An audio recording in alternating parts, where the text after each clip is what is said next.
할렐루야. 자, 여러분 옆에 계신 분들과 한번 인사하겠습니다. 반갑습니다. 잘 오셨습니다.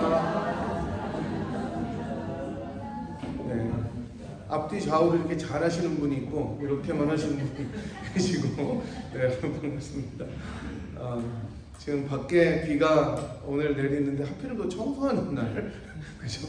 비가 이렇게 딱딱 맞아서, 네, 밖에는 뭐 저절로 청소가 되겠습니다. 오늘 참 저희 이 음향도 해주시고 이렇게 하시는 분이 오셔서 여기 소 콘서트실 같다고, 콘서트 할 때 너무 좋겠다 막 이제 말씀을 하시더라고요. 그래서 저희 앞에서 이렇게 보니까 진짜 너무 아늑하고 좋은데, 다음 주 이제 저희들 행사할 때 많은 분들이 와서 또 큰 은혜 받고 돌아가실 수 있도록 기도해 주시고요. 거의 모든 순서들이 다 나왔거든요. 그래서 여러분께서 함께 또 기도해 주시고, 오늘 또 청소도 열심히 해주시고, 사실 오늘 같은 날씨에 이렇게 아늑할 때는 청소 안 하고 여기서 계속 찬양만 하면 좋겠다 이런 생각도 들었어요. 아까 찬양할 때 제가 너무 막 은혜를 많이 받아서 여러분들 찬양하시는 모습에, 야, 이게 진짜 오늘 이 예배가 계속 됐으면 좋겠다. 안 그런 분들도 있으시면 안 되는데, 하여튼 저는 그랬습니다. 오늘이 여러분 벌써 10월 29일이네요. 이제 이틀 있으면 10월도 다 가고 11월이 곧 시작됩니다. 여러 성도님들께서 많은 수고를 해주셔서 오늘 아침에도 또 이거 다 장로님 오셔서 이거 막으시고, 뭐 우리 문권사님은 더불어 같이 오셔서 항상 여기 다 깨끗이 청소를 해주셔서 다시 한번 너무 감사드립니다. 할 게 많다고 하셔서 여기가 다 깨끗한 이유가 있습니다. 아침에.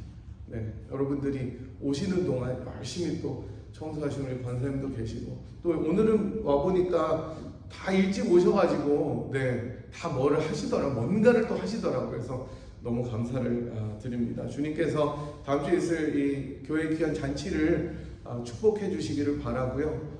많은 분들이 또 오겠다고 일단 의사는 밝혔는데 또 실제로 와봐야 알 텐데, 네, 또 손님들 많이 오셔서 같이 우리들이 축하하고 주님께 영광 돌리는 시간이 되었으면 좋겠습니다. 지난 시간에는 저희들이 누가복음 강의 믿음의 여정 6번째 시간으로 여한 없는 인생이라는 제목으로 말씀을 보았습니다. 시몬과 안나라는 두 나이 많은 두 분의 인생을 통해서 사회적인 지위나 명성이나 외적인 조건이 아니라 하나님 앞에서의 신실한 포럼대로의 삶이 얼마나 중요한지를 살펴보았습니다. 이들이 갈망하고 소원했던 이 세상에서 가장 복되고 잘했다는 일은 바로 예수님을 만난 일이었다라는 것, 그리고 우리 역시 이러한 고백으로 하루하루의 삶을 살아나가야 된다고 들었습니다. 이제 오늘은 7번째 믿음의 여정 시간으로 하나님 아버지 집이라는 제목으로 말씀을 나누겠습니다. 오늘 저희들이 읽었던 본문은 예수님의 어린 시절에 대해서 말하고 있는 유일한 본문입니다. 신약 성경에서. 다른 복음서들이나 신약의 다른 책들에는 예수님의 어린 시절에 대한 언급이 정말 하나도 없습니다. 오직 오늘 본문만이 예수님의 어린 시절에 대해서 간략하게 10절 정도로만 다루고 있습니다. 이러한 사실은 특별히 누가가 예수님의 어린 시절에 대해서 다른 여러 이야기들이 있었을 것이지만, 그 중에 특별히 이 본문을 통해서 전달하려고 하는 점이 있었다는 것을 알려줍니다. 우리도 인생의 많은 일들을 추억하고 정리하면서 기록하면 몇 가지를 추려서 이야기할 수가 있을 것입니다. 여러분이 지금까지 인생을 살아오시면서 가장 기억에 남는 일들 하나 두 개만 뽑으라고 하면 물론 어렵겠지만, 글로 써서 그것을 남긴다면 여러분 무엇을 남기겠습니까? 또 여러분들이 자녀를 키우면서 그 자녀들을 키웠던 일들 중에 가장 기억에 남는 것을 하나 쓰신다면 무엇을 쓰시겠습니까? 그처럼 누가는 오늘 이 본문을 통해서 예수님의 이 어린 시절의 이 이야기가 가장 중요하고 기억에 남는다고 여기고 저술하고 있는 것입니다. 지난 시간에 이어서 누가는 계속해서 성전이라는 곳을 중심으로 예수님의 이야기를 펼쳐나가고 있는데요. 시몬과 안나가 성전에 들어온 아기 예수님을 환영하고 만나고 축복하고 찬양했던 이야기가 끝나고 이제 12해가 흘렀습니다. 이 성경은 1년 단위로 하면 참 좋겠지만 12회를 훌쩍 뛰어넘어서 기록을 합니다. 그리고 이제 예수님과 그 부모인 요셉과 마리아는 예루살렘 성전으로 유월절 절기를 지키기 위해서 올라간다고 말씀합니다. 유대인들의 여러분 3대 절기는 뭡니까? 추석 구정이 아닙니다. 유월절, 초막절, 그리고 오순절입니다. 3.1절도 아닙니다. 그 중에서도 유월절은 우리나라의 광복절이나 미국의 인디펜던스 데이처럼 한 민족이 이스라엘 민족의 해방을 기념하는 굉장히 중요하고 큰 절기였습니다. 그래서 유월절이나 초막절이나 또는 오순절 중에 가장 중요한 절기는 바로 유월절이었습니다. 애굽의 노예 생활에서부터 기적적으로 벗어나서 10가지 그 재앙을 하나도 당하지 않은 이스라엘이 하나님의 능하신 손 아래 새로운 약속의 땅으로 나아가게 되고, 그리고 하나님께서 자기 백성을 그렇게 회복하시고 돌보신 것을 기념하는 가장 의미 있는 명절이었습니다. 그래서 유월절에는 무엇을 먹습니까, 여러분? 떡국을 먹지 않고 누룩이 들어가지 않은 무교병, 빵을 먹습니다. 그래서 실제로 이스라엘에서는 지금도 유월절 시즌이 되면 유교병을 다 덮어놓는다고 합니다. 슈퍼에서 안 판대요. 그러니까 외국인들만 사갈 수 있고 법적으로는 사갈 수 있지만 아무도 사가지 않는다고 합니다. 그래서 unleavened bread라고 이야기하죠. 무교병을 먹습니다.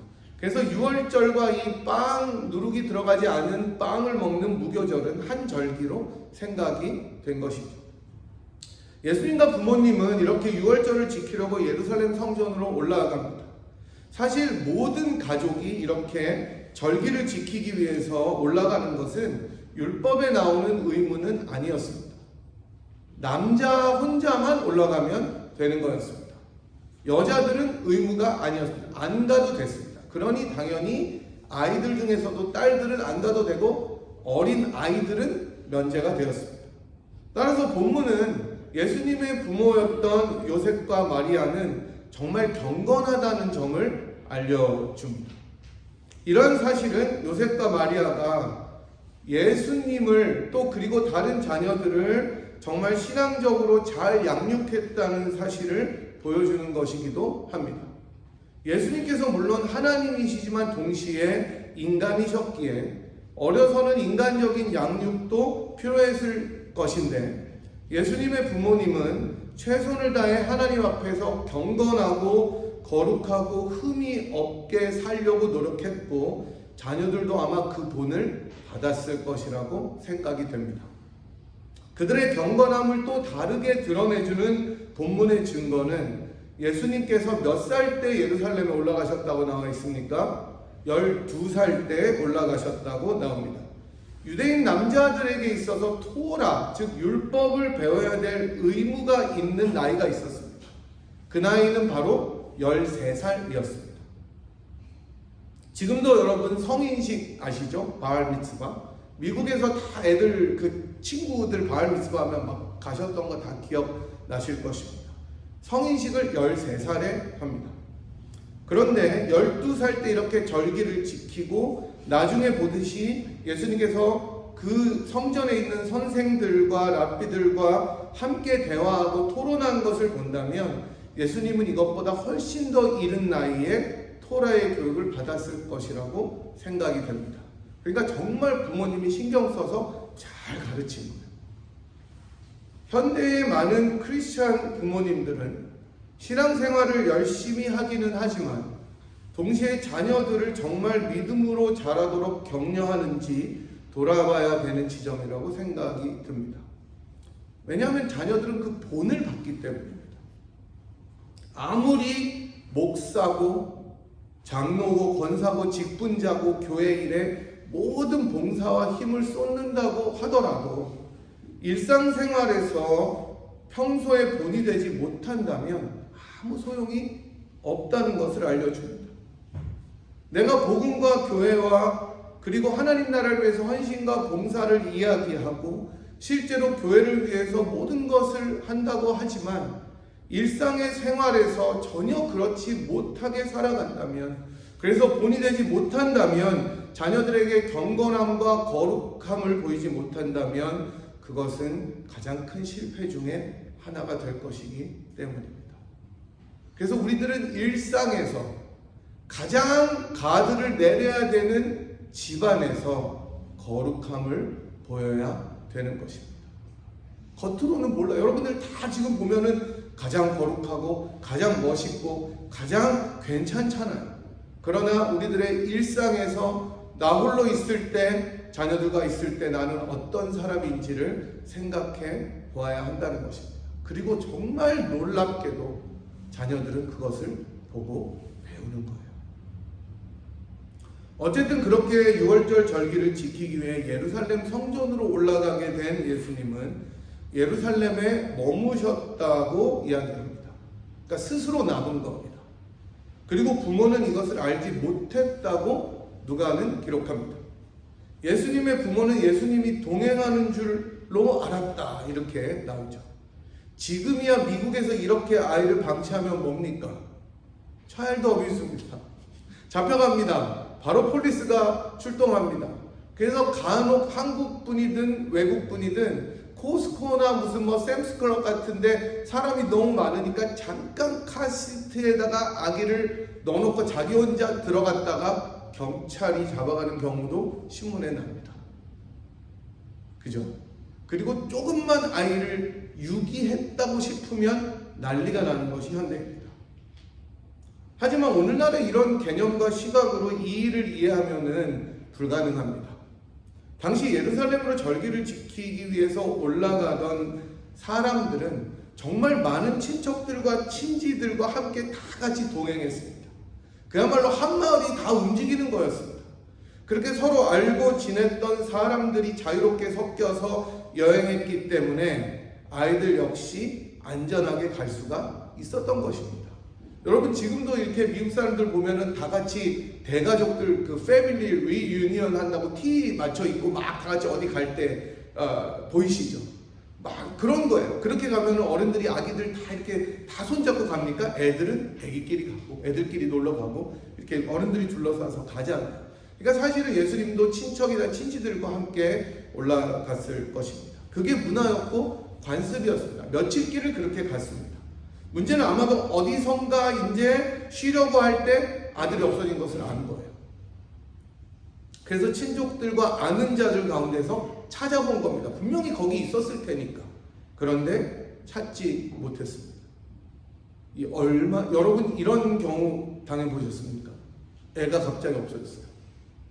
그런 적이 있으세요? 아니면 여러분이 미싱된 적이 있으세요?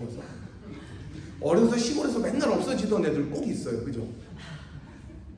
지금 이제 고개가 떨궈지는 분들이 있다면, 네.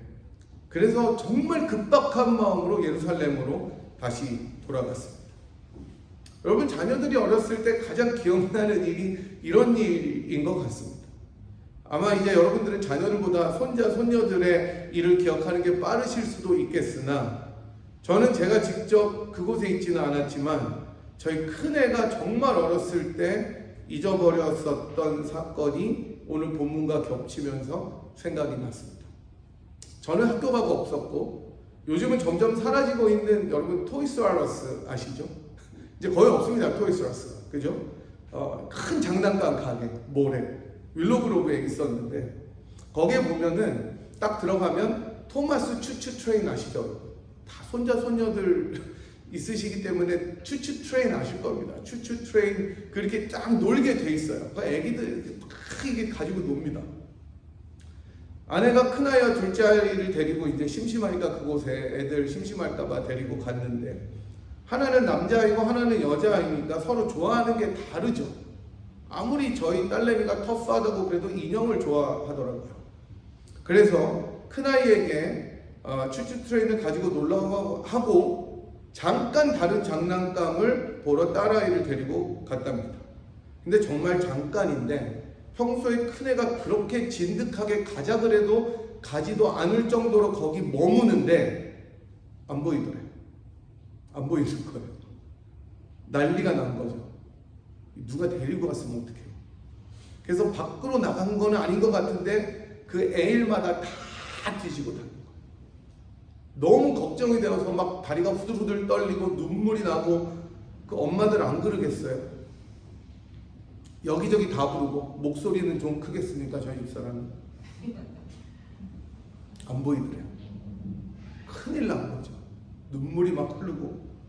근데 방송으로 영어로 Joshua's mother 찾더랍니다.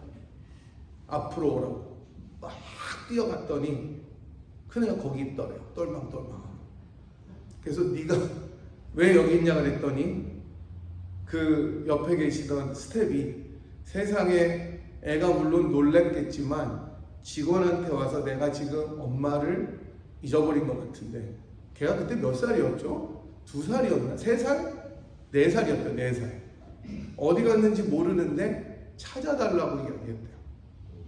그 자기가 직원을 찾아서, 이 사장님 같아요 보니까.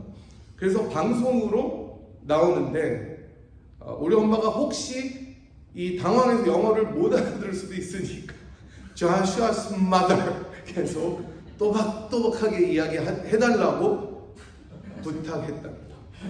이야, 참 누구 아들인지 기특합니다. 그날의 놀람은 지금도 생생합니다.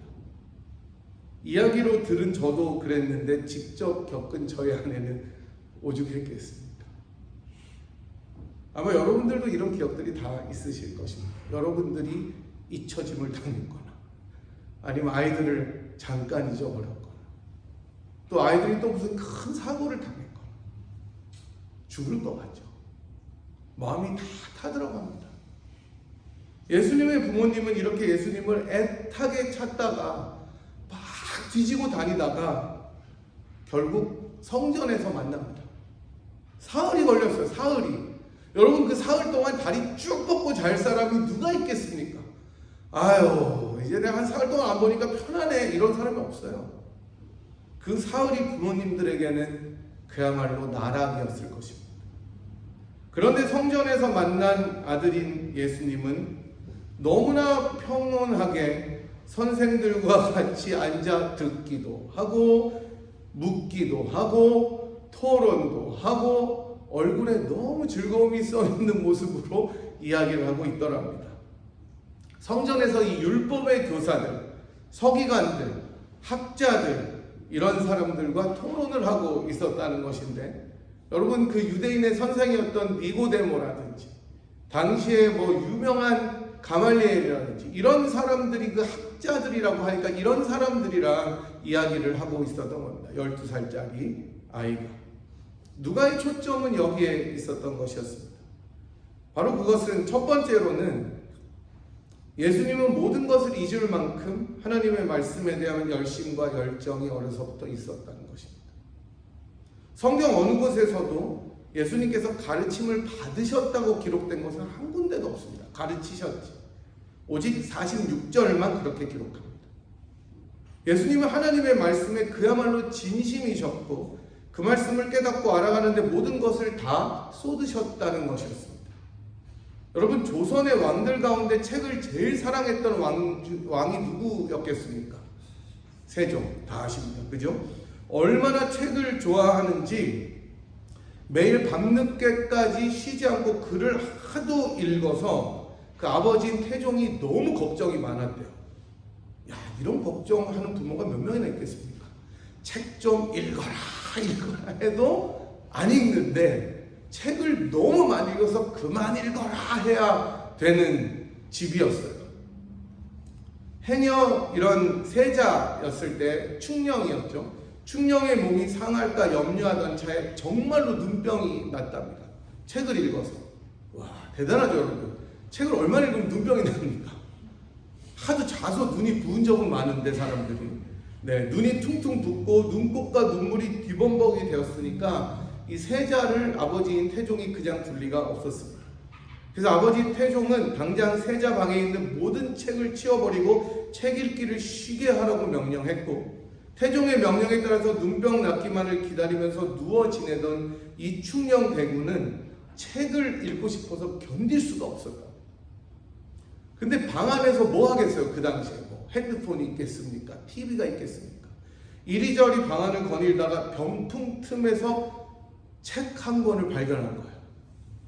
말할 수 없이 기뻐하면서 그 책을 품에 안고 외우다시피 읽어 내려갔는데 얼마나 많이 읽었든지 병석에서 일어날 때는 그 책이 너덜너덜해졌다고 합니다. 그러니까 조선의 성군이 된 것이죠. 저는 아마 예수님께서 이런 열심보다 더 하지 않았을까 생각을 해봅니다. 하나님의 말씀에 깊이 잠겨서 진짜 그 뜻이 무엇이고 그 뜻에 따라 사는 삶이 무엇이고 그 말씀에 대해서 토론하고 묵상하던 모든 것이 12살의 예수님의 모습이었습니다. 그리고 예수님은 그 일을 하나님의 집인 성전에서 행하고 계셨다고 누가는 기록합니다. 저는 이 말씀을 대하면서 하나님의 말씀을 사랑하는 것이 얼마나 중요한지 깨닫게 됩니다. 시편 기자는 119편 103절에서 주의 말씀의 맛이 내게 어찌 그리 단지요 내 입에 꿀보다 더하니이다 라고 고백합니다. 예수님이 친히 이 말씀을 삶으로 이루어내고 계셨습니다. 12살 때부터. 여러분, 사실 오늘은 종교개혁 주일로 지키는 주일입니다. 종교개혁의 시발점은 하나님의 말씀에 대한 깊은 자각으로부터 비롯되었습니다. 오직 말씀을 통해서만 주님께 바로 나갈 수 있고 바르게 행할 수 있다는 오직 성경, 솔라 스크립투라는 지금도 우리를 지켜주는 든든한 전통이 되고 있습니다. 그리고 그 열심은 우리 주님으로부터 온 것입니다. 저는 우리 모두가 이렇게 말씀에 사로잡히는 인생이 되었으면 좋겠습니다. 하나님의 말씀이 너무나 사랑스럽고 귀해서 하나님의 말씀이 너무나 달콤하고 감격스러워서 그 말씀에 사로잡히는 인생으로 살았으면 좋겠습니다. 읽고 묵상하고 연구하고 알아가는 역사 속에서 하나님의 능력이 임하기 때문입니다. 마침내 아들을 찾게 된 예수님의 부모님은 12살 예수님을 책망하지만 예수님께서는 49절에서 어찌하여 나를 찾으셨나이까? 내가 내 아버지의 집에 있어야 될 줄을 알지 못하셨나이까? 라고 도리어 반문하십니다. 이게 12살짜리의 대답입니까? 어찌하여 나를 찾으셨나이까? 뭐야 이거? 여러분 같으면 어떠시겠어요? 언뜻 보면 황당할 수 있는 이 어린 예수님의 대답은 그 부모에게 자녀인 예수가 어떤 분인지에 대해서 생각하도록 만드는 답이었습니다. 아, 이 아이는 육신의 아이이기도 하지만 하나님의 아들이구나. 내가 수태고지를 받았을 때에 말씀 임했던 그 예언의 아이가 이 아이구나.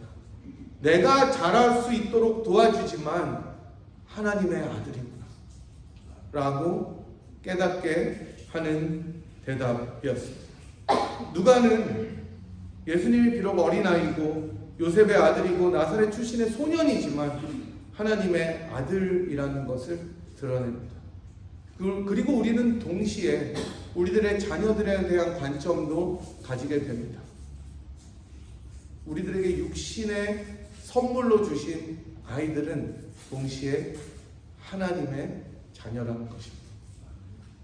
그래서 우리는 우리들의 컨트롤 아래 아이들을 양육해야 되지만 at the same time 동시에 하나님의 자녀로 아이들을 돌보는 일을 해야 되는 것입니다. 하나님의 손에 맡겨야 되는 거예요. 하나님의 품에 맡겨야 되는 거예요. 하나님께서 그의 인생을 인도하시기 때문입니다. 흥미로운 사실은 49절에 예수님께서 하신 말씀이 누가복음에서 처음으로 예수님의 입을 통해서 나온 말씀이라는 겁니다. 예수님이 아기에서 처음으로 입을 떼서 말한 게 이 말씀입니다. 아버지 집에 거해야 된다는 것. 육신의 아버지가 아니라 하늘의 아버지의 아들이 바로 나라는 것을 12살 소년은 드러내고 있습니다. 하나님께서 자기 이름을 두시고 머무시겠다고 약속하신 집인 그 성전에 진정한 하나님의 아들이 머물고 있었던 것입니다.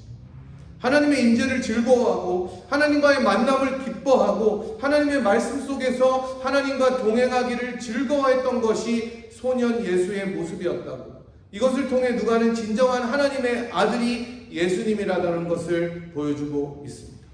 예수님 당시에 구약의 백성들은 성전을 사모했습니다. 하나님의 임재가 그곳에 있었기 때문입니다. 그래서 그들은 성전에 들어갈 때 하늘과 땅이 만나는 느낌을 받았다고 진술합니다.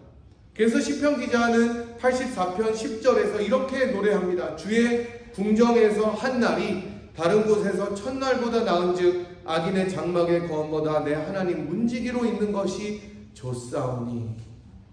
우리 주님의 즐거움은 하나님의 전에서 하나님의 말씀을 듣고 묵상하고 토론하는 것이었습니다. 그 어떤 즐거움보다 승한 즐거움이 이것이었습니다. 하나님의 전을 사모하는 것은 단지 건물된 교회를 사랑하는 것보다 더 우월한 것입니다. 물론 건물로 세우신 하나님의 전을 사랑해야 됩니다. 저는 여러분께 그래서 너무 감사드리고 싶어요. 진짜 참 사랑하시는 것 같아요, 이 교회를. 그렇지만 하나님의 전이라는 것은 하나님의 임재, 하나님의 동행하심입니다. 그래서 지난주에 말씀드린 것처럼 우리는 하나님 앞에서의 코람데오의 삶을 살아가야 하는 것입니다. 그것이 가장 즐겁고 복되고 내 주 예수 모신 곳이 그 어디나 하늘나라라고 고백할 수 있는 것이죠. 사랑하는 여러분, 어린 예수님의 모습을 통해 누가가 전하는 메시지를 들어보십시오. 코람데오의 삶을 살아가면서 그분 안에 거하는 즐거움을 경험하십시오. 하나님의 말씀에 전심으로 귀를 기울이시고 그 뜻을 알기 위해 노력해 가십시오. 이제 우리는 앞으로 성경 공부나 다른 연구하는 프로그램도 가지게 될 것입니다. 이 모든 일에 동참하시고 주님을 알아가는 일에 우리들의 모든 것을 쏟으시기 바랍니다. 그럴 때 주님께서 아버지 하나님을 찾는 자들에게, 입을 크게 열고 기대하는 자들에게 가장 좋은 것으로 함께 하실 것입니다. 이런 은혜가 우리 모두에게 넘치는 그런 역사가 있기를 간절히 축복합니다. 이제 저희들 주님 앞에 같이 찬양함으로 나아가도록 하겠습니다. 다 함께 찬송가 435장 나의 영원하신 기업 찬양하겠습니다.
우리가 평생을 살아가면서 믿음의 여정 가운데, 인생의 길 가운데 가장 소중하고 갈망해야 될 것이 주의 말씀을 사모하고 주의 임재를 갈망하는 것임을 배웠습니다. 하나님, 이 세상의 다른 어떤 가치들이나 좋은 조건들보다도 하나님의 말씀을 사랑하는 것을 최우선의 가치로 삼을 수 있도록 인도하여 주시옵시고, 주님의 임재 앞에 호남대오의 삶을 거룩하게 살아나가는 것을 결단하고 돌아가는 저희들의 인생이 되도록 축복하여 주시옵시며, 정말로 육신의 자녀들을 우리들의 그늘 아래가 아니라 하나님의 날개와 그늘 아래 맡겨드리는 우리 모두가 되도록 인도하여 주시옵시고, 또한 그런 일들이 이 세상에서 가장 든든한 정말로 반석 위에 아이들을 세우는 것임을 기억하면서 그들을 주님 앞에 세워나가는 저희가 되도록 인도하여 주시옵소서. 하나님, 이제 다음 주에 저희 교회에 큰 행사가 있습니다. 주님께서 직접 그 행사를 주관하시고 인도하실 줄 믿고 참석하는 많은 분들 가운데 큰 은혜로 함께하여 주시옵시며, 이 잔치를 통하여 저희 교회가 놀라운 부흥의 역사의 시발점이 되는 그런 시간이 되도록 은혜 베풀어 주시옵소서. 지금은 우리를 위하여 자기 몸을 다 버려 십자가에 달려 돌아가시고 우리를 하나님 앞으로 인도하여 주신 우리 구주 예수 그리스도의 무한하신 은혜와 그 아들 아끼지 아니하시고 우리 모두를 위하여 기꺼이 내어주신 하나님 아버지의 극진하신 사랑하심과 성령 하나님의 의로부통 충만하심이 우리의 일생의 가장 큰 갈망이 주님을 알아가고 주님의 임재를 사모하는 것임을 깨닫고, 또 그렇게 마음 먹고 돌아가기로 결단하고 이 세상을 향하여 나서는 이 자리에 함께한 주의 백성들 한 분 한 분 머리머리 위에와 사랑하는 분이엘 제단 위에 지금으로부터 영원토록 함께 하시기를 간절히 축원하옵나이다. 아멘.